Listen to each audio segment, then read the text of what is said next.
It's time to get your geek on with Dave Gramillion. Ah, yes. I am Dave Gramillion. Welcome to Get Your Geek On, powered by Southtown Games on Pleasanton Road near Loop 410 on the south side of San Antonio, where your gaming family wants to welcome you.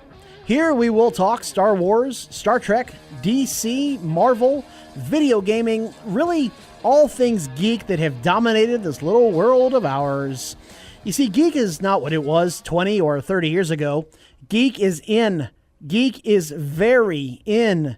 Geek is now the mainstream, and we are here to talk the latest and greatest that is geek right here on 930 AM The Answer Talk Radio and 930amtheanswer.com. This is Season 2, episode number 26. We are officially 1.5 years into our worldwide tour of epic domination. So when does our car insurance go down? That is an excellent question. I think it's when we hit 18 overall, so we're kind of stuck until then. Dang it. So we're oh well, what are you gonna do? But tonight we have a special guest host in-house. Minion is on assignment currently. He's I guess heading over to the Legion of Doom to see if they have great cappuccinos or trying to pick up some takodana for us. But we have AllyCat will be in-house with us. We'll introduce her here in a second. Got some show news that I want to get out of the way, so we'll talk about that before we get into, oh my God, The Last Jedi is finally right around the corner. We are practically there. In fact, the next show that we do after this will be smack dab in the middle of opening weekend. So we are 168 hours away from the greatest opening weekend of the cinema year. There's no question about that. Beauty and the Beast had a great run, an unprecedented run, but it's time to step aside now. Star Wars will take over starting next week. You think it'll beat Justice League? Wow. And then Goose shuts off the mic because he's laughing so hard. Wow. So we're talking some Star Wars news. We will call our shots. We will be discussing box office predictions on that. Marvel they stepped in it again. They have a racial issue that has come up once again. This is Marvel Comics. We will be talking into that and why I believe Disney will not be buying Fox. And that includes certain Marvel entities. We'll talk about that coming up. If you haven't heard about that, it's all over the interwebs by now, but I don't think it's going to happen. Finally, we're going to wrap up after the bottom half of the hour news break. The Overwatch League preseason kicked off on officially on Wednesday and then continued through into the weekend. We'll give you just a brief rundown on the opening and how that went. And then finally, we're going to finish up with some DC news. Zachary Levi thinks that Shazam could be the DC EU version of Guardians of the Galaxy. Well, that would be a first, a lighthearted DC movie. Did you catch the Batman Ninja trailer? Oh my God. We are going to get into that as well. We teased last week about a DC crossover event. Goose will be talking about that. And what is going on? Are we really getting too much geekiness too soon? And will things start to burn out? I'm going to say no, but I'm also going to take off my rose-colored geek glasses and tell you why about that. First, in order to run the premier talk radio show for geeks across the United States, rapidly across the world, I got to make sure that I have everything that I need, and that starts with something to drink. We're going to talk for an hour. It's a good idea to have something to drink. But I also want to make sure that I have myself a back scratcher because when you're doing interviews, which we had like 3 or 4 guests in a row, and we have one more coming up next week, I want to make sure that if I can get that one spot in the middle of my back, the one you can never reach, I don't want it to distract me from interviewing, so I like to have a back scratcher handy just in case. And of course, if you are going to run a geeky talk radio show, a geeky podcast, a geeky YouTube channel, a geeky whatever, then by God, you had better have yourself a lightsaber. I have True Blue here, a gift from my friend over at Saber Forge. I appreciate that. So we have this one right here. It did retire Old Blue, my lightsaber that was made by Hasbro of many years. That is now stuck at the house. You want to give the people on Facebook Live a little treat? What's that? Turn out the light. Ooh, we'll do that in the break. Okay. We do run a Facebook Live broadcast of this as well. You can find that at facebook.com/GYGO radio. And I also have myself my sonic screwdriver, making sure that it keeps all the technical bugs at bay. Alrighty, so we are good to go here. I am wearing my Star Wars Rebel Alliance cap, so I've got that. I'm representing my geekiness. But let me introduce our special guest host for the evening, filling in for Minion. On my left, your right, as you look across the radio dial, you will see the queen of cosplay. You will see the AllyCat Cosplay herself, which you can find on Facebook and Instagram, AllyCat Cosplay. She is Alicia Felix. She is a cosplayer of many costumes and talents. I want to welcome her now to the show. Everybody get up, it's time to slam now. We got the real jam going down. Welcome to the Space Jam. Here's your chance. Hi, everybody. All right. here. Welcome here. You excited? I am. You've been our guest before, but you've never been a guest host before. No. You have to bring your A game now. Wow. This is going to be awesome. Part of the show now. And how are you representing your geekiness tonight? Well, first of all, I did come in with my biker Wonder Woman jacket. Awesome. That's hanging behind me. Then I have an ugly sweater Pikachu. And then my Reptar hat. That hat is so cool. It's my favorite thing. We're going to have to get a picture of you up on our Facebook page because, I mean, the whole ensemble is just, it's awesome. Yeah. It's absolutely awesome. I love it And very much. I brought like the whole geekiness with me. I mean, from my wallet, it's Wonder Woman. I mean, the steering wheel in the car is Captain America. What else do you want? Just representing. This is fantastic. All right. Yeah, so. And if we look further to my left, your right, across the radio dial, you will see the man spinning the ones and zeros. He is our sound prognosticator, and he is Goose.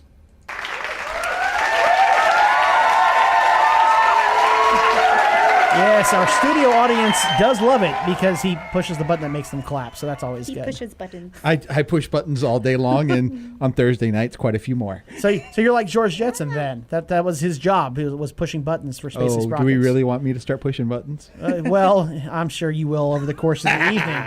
So that'll work out. Okay, and Goose, how are you repping your geekiness tonight?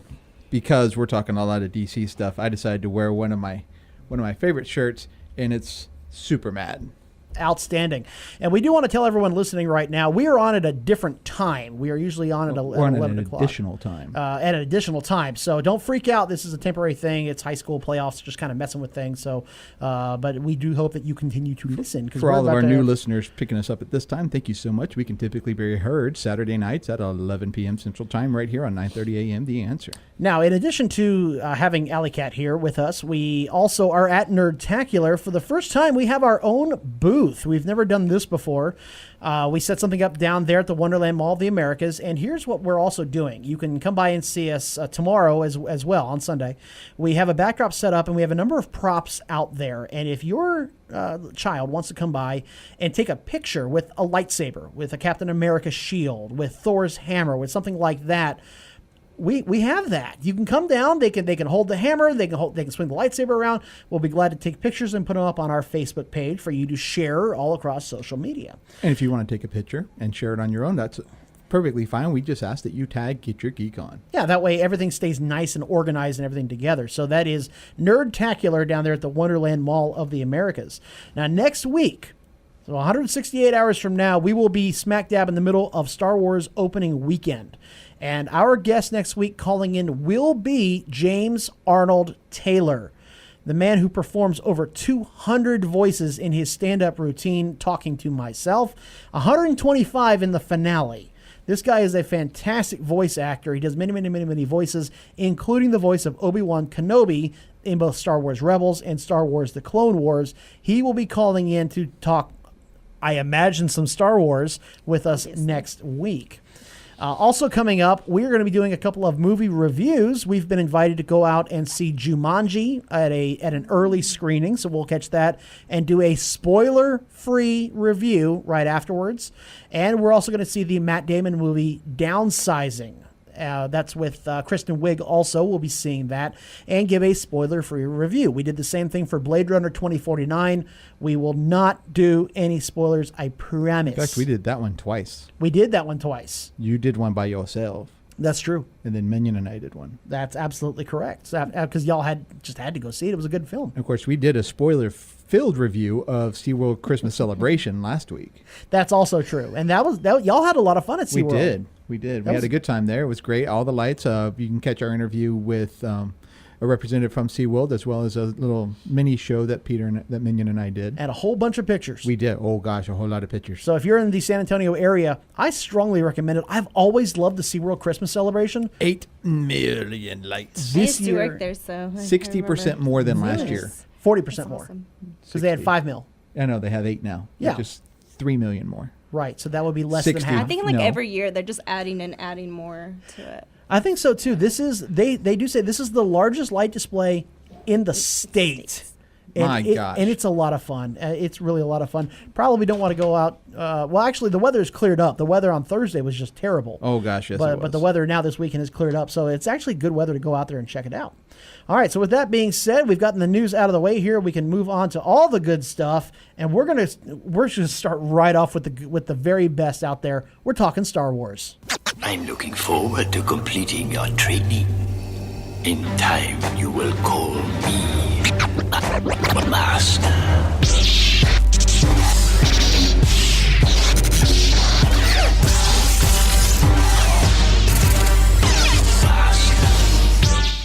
All right, so the countdown to The Last Jedi is just about complete. This film, the hype, the anticipation has been massive. In fact, I think it's safe to say there hasn't been as much hype for a film probably since The Force Awakens, since Episode 7. Rogue One, maybe. Oh, the hype didn't reach this much. I mean, because that was the first movie we'd had in 10 years. So there was the hype for that was The first good movie massive. we've had in almost 20 years. Hey-oh, yeah. 25 years. Midichlorian free, baby. Yeah, that's what I'm talking about. But you'll need plenty of midichlorians if you want to up your game over at Laser Legend. You gotta have some good aiming skills. You gotta be able to dominate. You gotta be able to watch your producer go down in flames as he gets shot by the host over and over and over again while utilizing sound strategy and tactics. Camping. Yeah, whatever.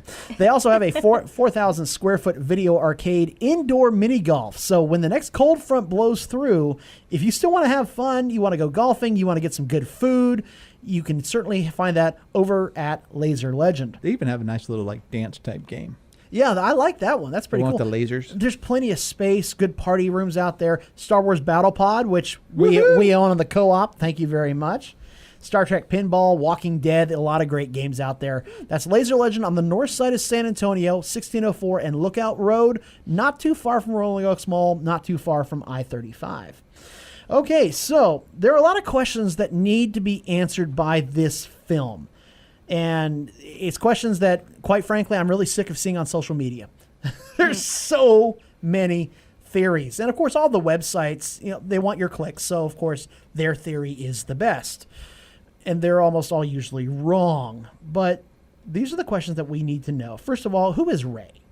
They hinted that her parentage is going to be kind of a big deal. And they surely alluded to it in the last film, The Force Awakens. So who is she? Is she a child of Kenobi, of Skywalker, of Leia, of Han, of Boba Fett? I mean, who? Who could it be? Of midichlorians. A child of the midichlorians or a child of who? Chewbacca. Chewbacca? I mean, Oh, Lord. she didn't look that furry, though. So know. it's Well, she's only half Wookiee. She's only half Wookiee. That's right.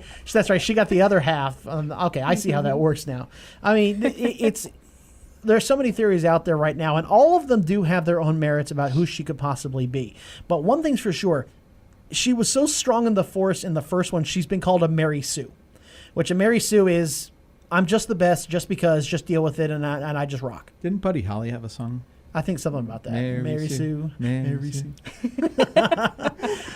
But she has to have gotten that innate ability from somewhere. Is she the reincarnation of Palpatine? Is she the first Force user? Is she Anakin? Blah, blah, blah, blah, blah. Who knows? It could She be has an anybody. English accent. She could be the reincarnation of Obi-Wan Kenobi. That's entirely possible. And remember, if you have a British accent, well, usually you're the bad guy if you have a British accent in films. Everybody knows that. Unless you're a droid or a Jedi. Unless you're a droid or a Jedi. They usually have, the British are usually the bad guys. So there's so many theories out there. It's incredible. And then you move over to the other side of the coin. Who is Snoke? I'm still holding out hope, J.J. Abrams, if you're listening, that is not his real name. Please, for the love of God, tell me you did not name this villain Snoke. So, I know who she is. Oh, who is she? Ray is Kylo's brother's nephew's cousin's former roommate. You got that off the Facebook chat, didn't you? I did. Yeah, you did. Give credit where credit's due. Come on now. That's facebook.com/GYGO radio. By the way, we That'd be keep from a running commentary of chats in there. Yeah, I mean, the speculation has just gotten almost silly at this point. I want to know where Luke has been for 30 years.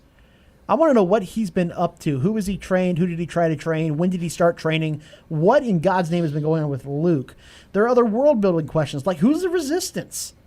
Why do we, if the Republic is in charge of the galaxy, why do we even have a Resistance? I don't get that. Why is the Resistance fighting the First Order instead of the Republic fighting the First Order? And where did the First Order come from?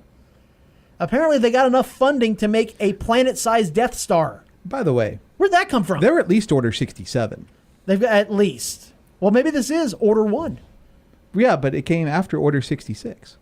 Well, that that's, Did they go through all the numbers already? maybe they've looped around. Did they run out of the please take a number thing and have to start over? Hey, that happens at Whataburger on occasion, man. that's true. Somebody's Order 99, and then you go back over to Order 1. I mean, maybe that's just what happened That there. could be my fault though, because I steal them all the time. You steal the little tent things. End up taking them home. Okay, well if You anyone, do realize we're on video, right? Yeah, it's okay. I have a feeling you're not the first. Yep, no. That's I'm not. so. What do you do with them then? I haven't collected on the shelf. Are you really? Yeah. That is cool. I like that. I have one in the car. That's how she built her Christmas tree. Hey, there you go. Hey, that's a good idea. She has I'm her gonna own. put those She has on her my own Christmas house tree. of cards. We actually just did our Christmas tree yesterday, so I'm Oh, gonna put that on my nice. Christmas tree. So speaking of Star Wars, I have a joke for you. Oh, a joke. Oh, I do like jokes. What is the temperature inside a tauntaun? Is it lukewarm? It is. It is lukewarm. Nice. Very nice. Now, Mark Hamill said that he actually wanted Carrie Fisher and he to witness Han's death for a more emotional impact in The Force Awakens. That would have been crazy. I think it would have led to a whole bunch of questions like how come if Luke's all powerful, how come he didn't stop it? Oh, he got there How just come as the he lightsaber was getting in, though. No, how come he didn't see it coming? How come he didn't foresee it or whatever? I mean, Right. I think it would have led to a lot of speculation about. I don't know. I wouldn't have liked that. I do think it is a crime that the three of them didn't have a scene together at some point. Well, he could have seen it happen and go, no. Yeah, I see what you did there.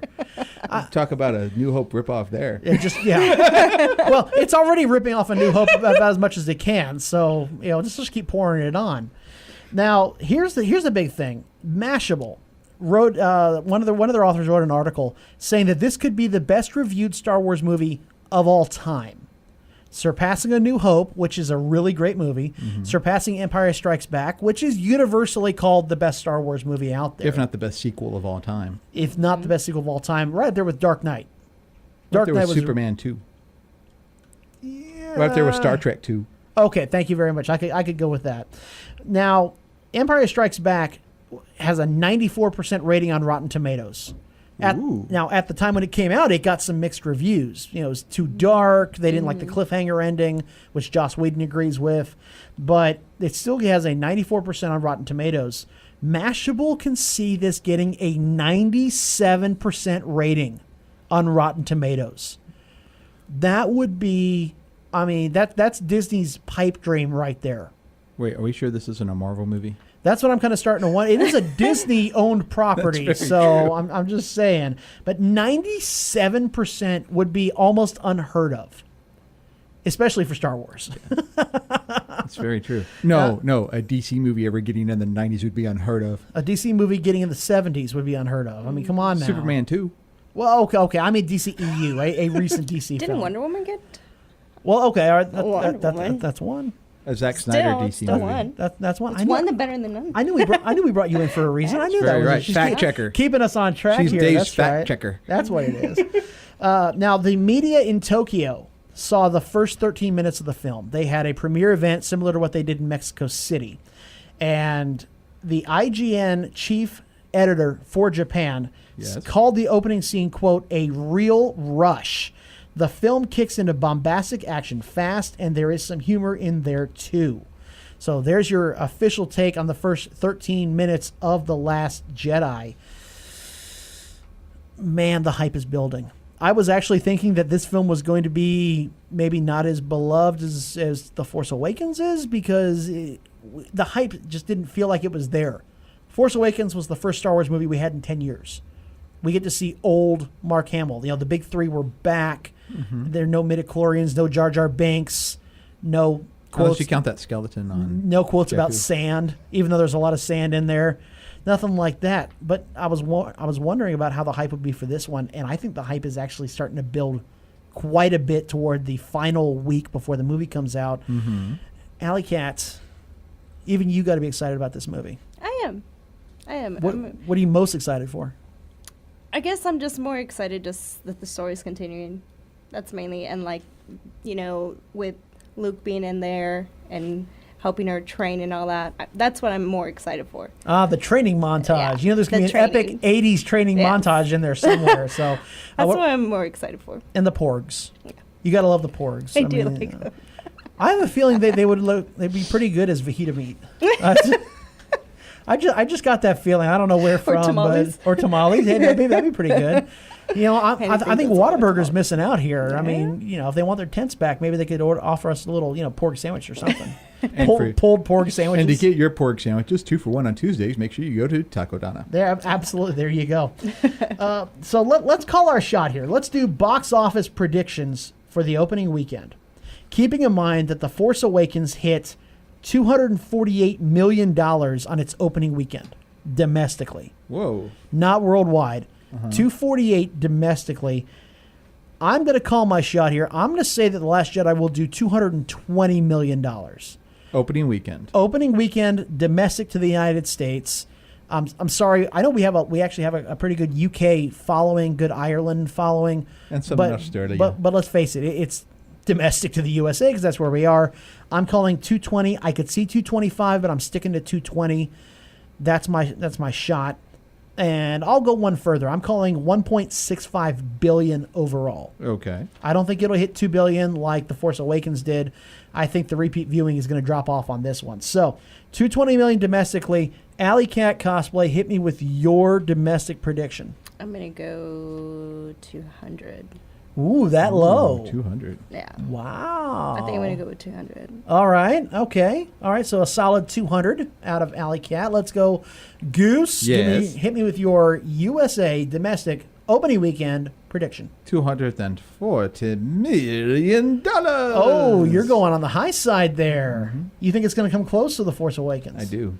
You think so? Repeat viewings is going to. I think the repeat viewings is actually going to help it out quite a bit. I think that, some of the stuff that I've read about it, I don't like. I wish there was some more nostalgia in there than what there's going to be from what I've heard. However, I do think seeing Luke with a lightsaber is going to bring back people.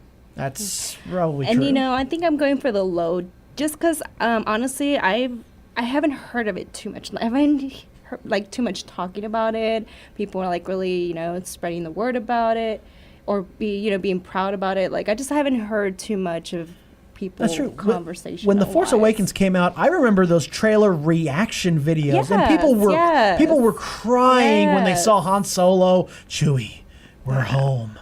And they tried to recreate that with Luke and the Falcon a little bit. A little bit, but the hysteria wasn't quite there. Not that I can recall anyway. So 220 for me. Uh-huh. You're calling 200, AllyCat, and Goose is calling 240.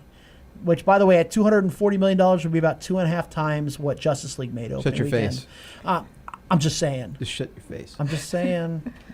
I forgot what Wonder Woman made opening weekend domestically, but it was pretty high. Yeah, that's mostly because it's a great film. It is the one. Somebody said they wasn't. What? What? I don't know who that was. So we had somebody on our Facebook chat call 300,000. 300,000. 300 grand. Yeah. Yeah, in San Antonio alone. I could see that. For comparison's sake, Beauty and the Beast made 174, almost 175 domestic. Oh wow. 175 million domestic for Beauty and the Beast. Yeah. And then the drop off was only 48%, so it made another 90 million the second weekend. And how much of that first weekend was people who, grew up in the 90s? A lot. Yeah. Probably. If we were to cut that off at half, the other half would be guys bringing their dates. Exactly. Like, it's a Disney flick. Let's just go see this and then, get some dinner or something, or I don't know, whatever. Total domestic gross for Beauty and the Beast, by the way, is $504 million. So if it does pull off $240 million opening weekend for Last Jedi, that's almost half of what Beauty and the Beast made in its whole run. A juggernaut. All right, we got a lot of news coming up in the bottom half of the hour here. We'll be right back on 9:30 a.m. The Answer and 930amtheanswer.com. Welcome back from the bottom of the hour news break. This is Get Your Geek On 9:30 a.m. The Answer Talk Radio, powered by Southtown Games on Pleasanton Road near Loop 410 on the south side of San Antonio, where your gaming family wants to welcome you. I am Dave Gramillion, and if you missed the first half of the show, we had our big-time Last Jedi breakdown. Questions, plot points, characters, villains, heroes, lightsabers galore, space battles, and our box office predictions. I call $220 million opening weekend. Our guest host, AllyCat Cosplay, called 200 even, and Goose went with $240 million. Either way, this is going to be a juggernaut of a film that I'm sure Hollywood is looking forward to because they've had a real down year for box office. It's been terrible for them.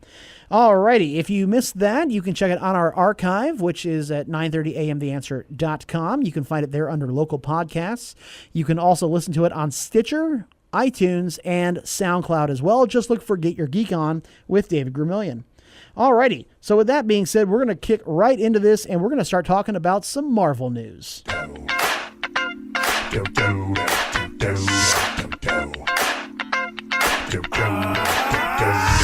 This is that sequel to the smash hit with no equal.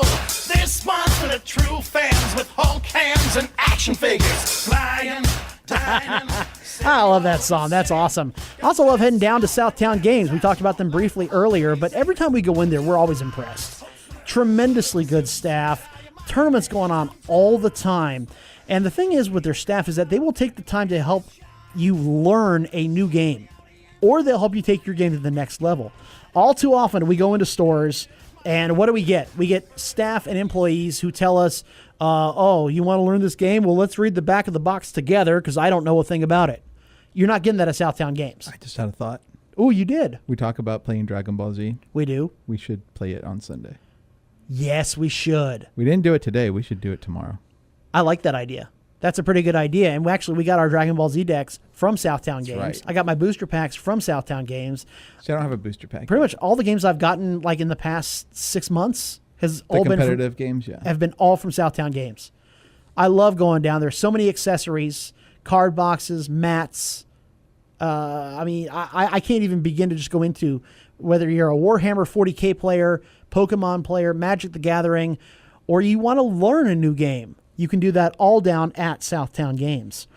Now, Marvel's gotten in a little bit of trouble. Marvel movies have been known for not being very woman-friendly. There's no Black Widow movie. There's no Scarlet Witch movie. Not yet. It's going to be a Captain Marvel movie for too long. Yeah, in 2 years. I'm still not liking the blonde on the Black Widow. Yeah, I'm not digging that. No. I'm not. She should be a redhead. Always. Especially the curly redhead from Iron Man 2. That's my favorite. I love that one.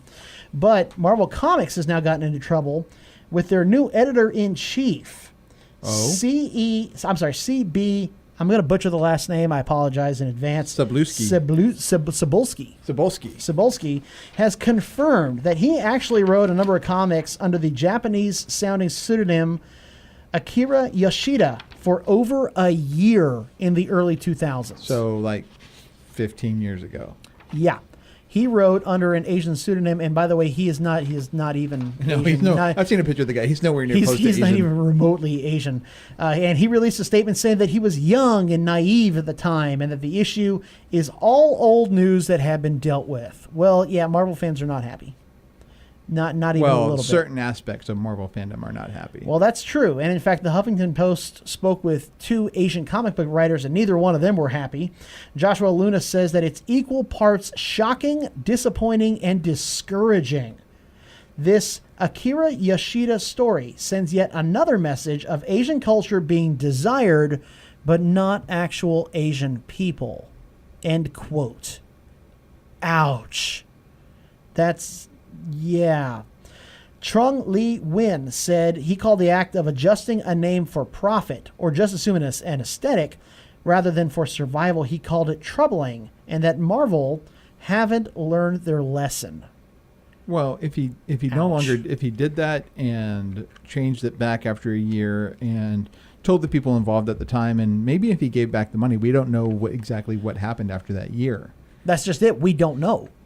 We don't know what happened. But it was also 15, 16 years ago. Oh, okay. All right. So what's the time limit? What's the statute of limitations on assuming, cultural appropriation? I'm curious. I don't know, but it just. I didn't mean to put Goose on the spot. There are some stories when people on the left say get over it, and not even 6 months to a year has gone by. Yeah, and then there's stories that they can't seem to get over after 20 or 30 years. Well, and it's the same on the right. Also, we're still talking about Bill Clinton on occasion. Yeah. So I think in that case, it's more using him as an example of certain improprieties. That's true, but at the same time, it's a troubling trend, especially among the Asian writers. Asian writers can't get jobs in comic books, but they love the Asian culture, but not the writers and not the artists. And it is a troubling trend. Yeah. I mean, a lot of minorities have gone through this with their, they want the minority culture, but they don't want the minority writers. And AllyCat is vigorously nodding her head. Yeah, I can see how that can happen. So it's troubling because this guy is now running the show at Marvel. Marvel Comics. Let me put that out there. Kevin Feige's not going anywhere for. But if Marvel Comics wants to put another nail in its coffin, that's perfectly fine with me. That's right, because we know that they have 2017's been a terrible year for Marvel Comics. 2015 forward, to be quite honest. Well, but it's really accelerated this year. It's much more in the public eye, I think, this year. When Steve Rogers' Captain America #1 came out.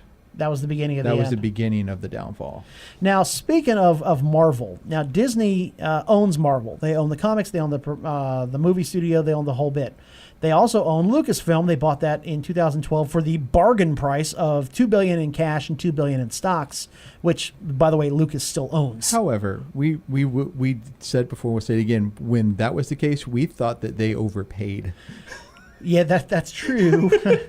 And we're eating our words now for sure. Now, Fox Studios is trying to sell off pieces of themselves.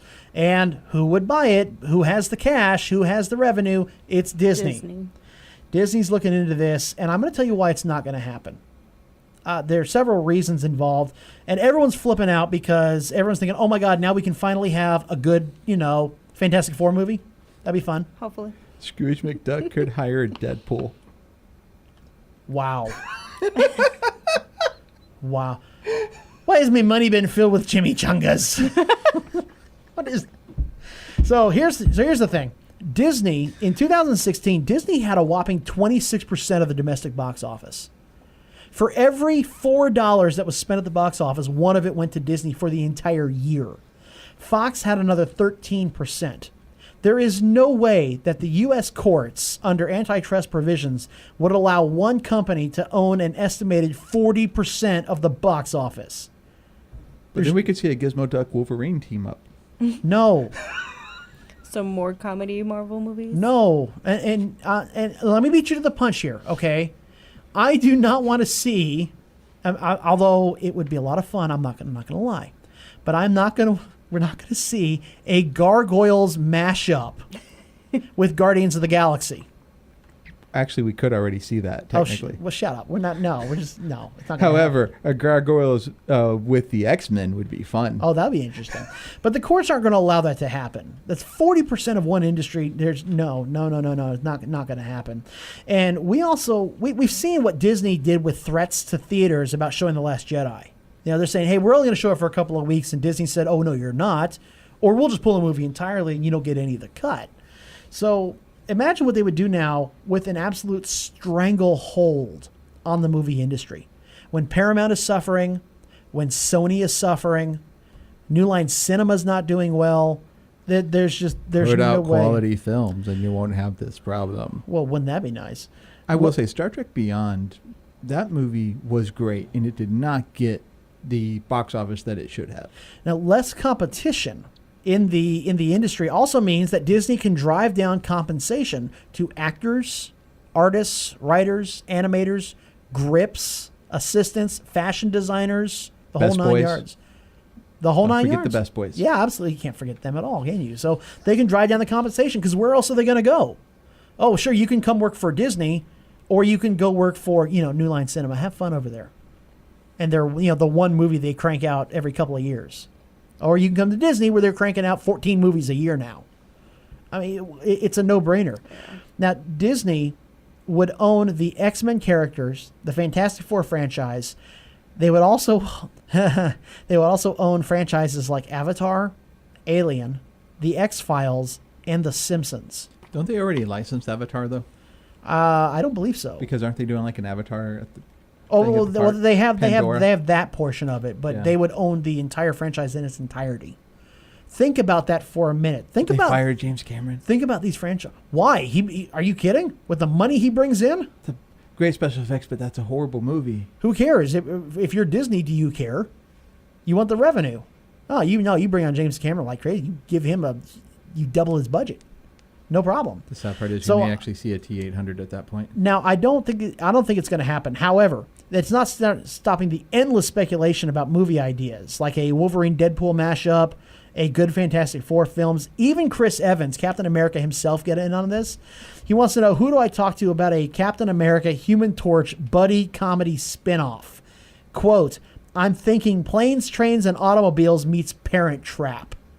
Get it? Well, Because he played both characters. But they could also do an Invaders movie. He was being funny. I know he was being funny. He was being most amusing. So, oh my goodness. I'm sorry. I don't think that Disney is going to end up owning this before too long. Oh goodness. All right. Well, let's move on here. We are rapidly running out of time. This is the fastest hour on radio. I swear to God, it is. The Overwatch League preseason kicked off this week. We're going to talk very briefly about that and some video games.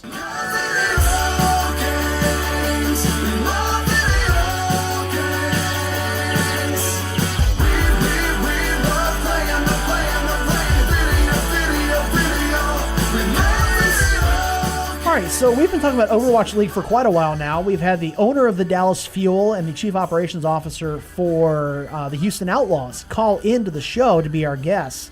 Been hyping this for a while, and they started the preseason. It's still going underway now, but they've getting the bugs and kinks worked out and of they it. both talk trash about the other team. Oh, that was hilarious.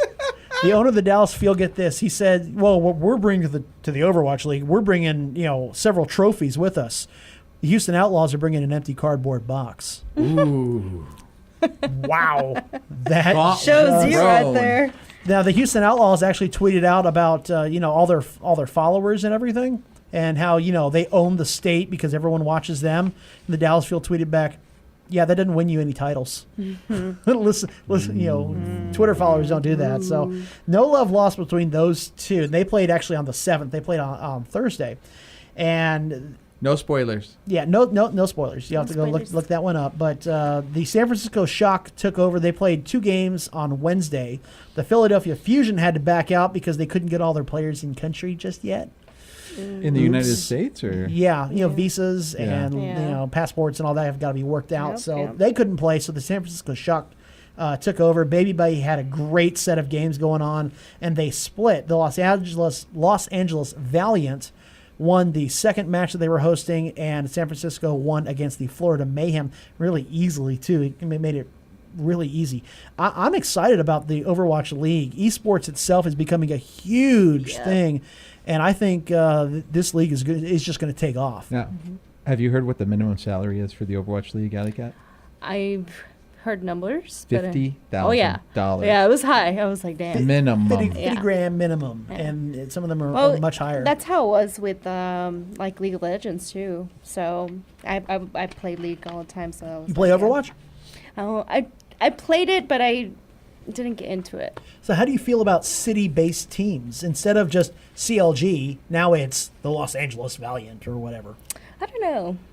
I was on Discord with a bunch of friends of mine, and sure enough, it came up, and they're like, "Well, I got to root for San Francisco because city pride, Yeah. because I'm from Frisco." Yeah. I'm like, I think that's what Blizzard's banking on. Yeah. Dallas. So you had plays Houston. Discord with your friends? That never happens. Oh, never. Oh no, never, never, ever. Because mostly because I don't have friends. But other than Dang, that, I have no friends. See, it's confirmed by AllyCat right there. Thank you Your so much. toys on your shelf did not count. Yep. So Philadelphia had to back out for logistical reasons, but the Overwatch regular season will start up in earnest in January. Yes. It's going to be huge. And if any team needs commentators for television or video on demand, contact us at facebook.com/GYGO radio. Yeah, we'd have a lot of fun casting that. That'd be great. All right, so in the little bit of time that we have left here, let's talk some DC news here, shall we?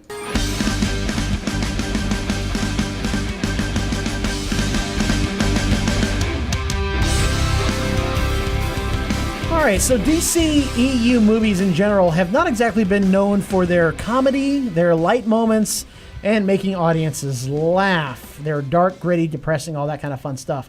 But Zachary Levi thinks that Shazam could be the DC EU version of Guardians of the Galaxy. He says, quote, I think Shazam has the possibility to do that because Shazam's not, for all intents and purposes, he's not Superman, he's not Batman, and it's not Wonder Woman.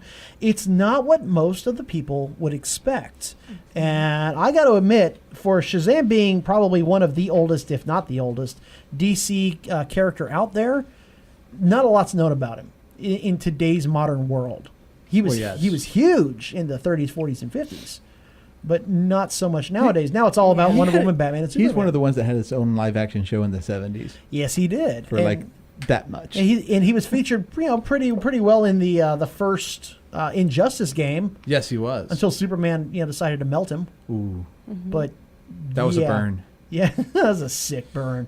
So that would be interesting to see something a little more lighthearted. And Shazam director David F. Sandberg says that his movie will be DC's most light-hearted movie, similar to how Guardians took up the standard, the MCU tone up a notch. And you could certainly see the effect Guardians had because Thor Ragnarok was a hilariously funny, if not over-the-top funny movie. So, okay. Who saw the Batman Ninja trailer? I did. Yes. Oh my god. We all, oh my god. Yes. How cool was that trailer? For me, I think it's mind blowing just because I love animation, Japanese animation, all the anime, and so it was just really awesome to see that kind of style incorporated with DC Comics. It certainly was fast paced. Oh yeah, it was really fast though. You got to watch that thing like 5 times in order to pick it all and up. Pause and oh wait, I missed this character. Oh, I missed this character. What's that in the background? How did I not see that before? I love the Joker's look. Yeah. I mean, Batman still looks Batman-ish. I didn't like the Robin. Yeah, no. That haircut. I was just like, oh my god. Yeah, I'm like, what happened? What happened? Oh now, my God. Is that Damian? I'm not sure who they're going with. Yeah, I think it is Damien. Then that would Because explain Nightwing is there. Yes, Nightwing is there. Nightwing's in it. Okay. Then that would explain the haircut. Damian's not always known for his great haircuts. I love, but the Joker's And then look. the Red Hood one was. Did you see Red Hood? Oh yeah, Hat or whatever he was has on his. kind of creepy Right? looking. Yeah. It's- Well, the Red Hood's kind of a creepy character. That's true. You can see the Batman Ninja trailer on YouTube. It's everywhere, believe me. But wow, Yeah. I can't wait. Yeah. I so want can't wait see to this. see a little bit more. Just Yeah, I want another trailer. I think I Actually, can watch that just- movie once and be okay. Just release the whole thing. No. Just to us. Just to us, please. That'll be. In fact, I may just go watch it at your house. Yes, absolutely. Yeah, When we put do a- our Star Trek Discovery catch up. when we do our start. When we watch the USS Fidget Spinner. I'm That'd be really nice. excited for it. And that'll be a lot Nice. of fun. All right, so our discussion topic here, we move on. Are we getting too much geekiness? I know Star Wars fans in particular are worried because they're going to get a movie like every year.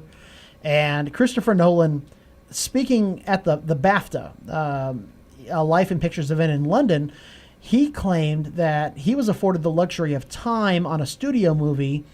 When someone asked him the difference between his Batman films, Batman Begins, Dark Knight, and Dark Knight Returns, and the new ones, which the DC is just not doing well, he wants to, what's the deal? And he says he was given a few years to flesh this out and really develop it, and new directors aren't being given that. Now there's a new movie coming out every year. That's why the DC is suffering. Quote, "That's a privilege and a luxury that filmmakers are not afforded anymore. I think it was the last time that anyone was able to say to a studio, I might do another movie, but it'll be 4 years. There's too much pressure on release schedules to let people do that now, and creatively, it's a huge disadvantage." Are we getting too much too soon? No. I don't think so. I think it's just, it's now out in the air. This whole geekiness, everything about comics, everything is now, It's so the mainstream. open. Yeah, it's the mainstream, and so it's popular, so it's a good thing. It's all coming out. Goose, you're our DC aficionado here. Okay. Are we getting too much too soon? It's gonna pain me to say this, but yeah, we are. You think so? I do. Zack Snyder's movies would work if you had 2-3 years between them, where you Yeah. had time to actually take that one movie, disassemble it, I can see that. get all the nuances, watch it on DVD and Blu-ray many times, and get all the nuances in it. Zack Snyder is not a 2-hour director. Wow. He's not. Okay. He's just not. But with these movies, you need to move the story forward, and he's not necessarily known for going to the next movie. I think if it were a case of only a handful of directors having to put out all these films, maybe. But there's so many different directors that have gotten in on this now. Nobody had really. Patty Jenkins, as great as the director she was before Wonder Woman, was not a household name before that. And, and it's not exactly like she had to turn right around and do Justice League herself. And Joss is the first true crossover right now. He is. That's true. Now, if you're worried about too much too soon, let me throw this out at you. This stat really surprised me. Since 2008, so almost 10 years, there have only been 2 years where we had one Marvel film released in the year. There's a difference, though. Like you said, a new Star Wars movie every year, but it's not going to be a new episode every year. It's going to be a new episode every 2 years. And it's not the same director. No, it's not the same director. Each time. So it's not a new Iron Man movie. It's not a new Thor movie. It's not a new Cat movie. They're breaking it up, but it's a tapestry. In 2010, the only Marvel movie that came out was Iron Man 2. In 2012, the only Marvel movie that came out was The Avengers. In 2017, 2018, and 2019, we will have 3 Marvel films per year. Back to back. And I don't hear anybody complaining it's too much Marvel. Well, it's not necessarily too much Marvel, but in some cases it could be too much of particular characters. They're not given the time to let those other movies breathe. Whereas if you do a Thor movie, then you do a Guardians of the Galaxy movie, well, you give the Thor movie a chance to breathe. Exactly. Yeah. You don't have Thor and then Thor 2 and then Thor 3. You have Iron Man and then Thor and then Captain America and then Thor 2 and then you space it out and you get different directors. Right. Yeah. But let's say that they contracted the Russo brothers to do a 3-shot Captain America thing. They could interweave the overall Avengers tapestry into that, but then also move that story along. Or they get Joss Whedon, and I wish they had done a 3-movie Avengers contract. Now, I know Star Wars fans are concerned because they're used to having, A New Hope came out in 1977, Empire Strikes Back in 80, Return of the Jedi in 83. Phantom Menace in 99, Attack of the Clones in 2002, mercifully it ended in 2005. So they're not used to having a movie come out every year. But these movies have been in development for several years now. So it's not exactly like, the clock starts ticking on a director. Okay, you got 6 months, go for it. Well, and we had that with Star Trek to an extent. We had almost a new Star Trek movie every 2 years for a while. But then there was that 4-year gap between Insurrection and Nemesis. And look how well that turned out. Good God. But, from 92 you had 6, 94 you had Generations, 96 you had First Contact, 98 you had Insurrection. Now, I would be worried if we had Wonder Woman come out in 2017 and then they said, okay, Patty Jenkins, Wonder Woman 2 comes out 2018. Oh, yeah. Then I'd be concerned. Well, it'd be different if it was like Lord of the Rings, where you're continuing the same story in the same time period, just going further down that road. Well, and they also shot Lord of the Rings all at the same time, which is extraordinarily rare. They did that entire trilogy in 18 months. Yeah, nobody does that. But if they did that, if they did a trilogy that way and had it come out every year, that's different. Like part 1, part 2. Yeah, part 1, part 2. But versus doing separate Wonder Woman movies in separate time periods, that's a little bit different. Now, maybe, I'm sure that the time constraints have shrunk on directors. But then again, the technology's gotten better. You can do more with less nowadays also. You don't have to shoot on location in as many places. In fact, J.J. Abrams fought vehemently about shooting Star Wars in England. He wanted everything done in California. And, the rest is done with CGI. So a lot of that time is constrained for good reason. Yeah. I don't think, maybe it does play a factor, but if it does, it's a small factor. The DCEU is not floundering because the directors don't have as much time as they used to. If anything, they have more time. No, they're floundering because it's one director. Well, we're not talking about ZS today. We're not doing that. But at the same time, it's not floundering because of that. They're floundering because they have the Marvel formula right in front of them, and they chose to disregard it. Why you don't go with what works, what has proven to be a multi-billion-dollar franchise is just beyond me, but that's what they chose to do over at Warner Brothers. Good Lord, is that the time? Are you kidding me? Yeah. Wow, so that'll wrap it up here. Back. If you want to tweet at us, you can find us at GYGO_official. You can find also AllyCat Cosplay. Go like her Facebook page, find her, and follow her on Instagram. For Goose, for Alicia, and for myself, I want to thank our sponsors, Southtown Games, Laser Legend, Pro Defense Pest Control, and the Mailing Spots. Thanks for listening. Be excellent to each other, and make sure to get your geek on every single day. Good night, everybody.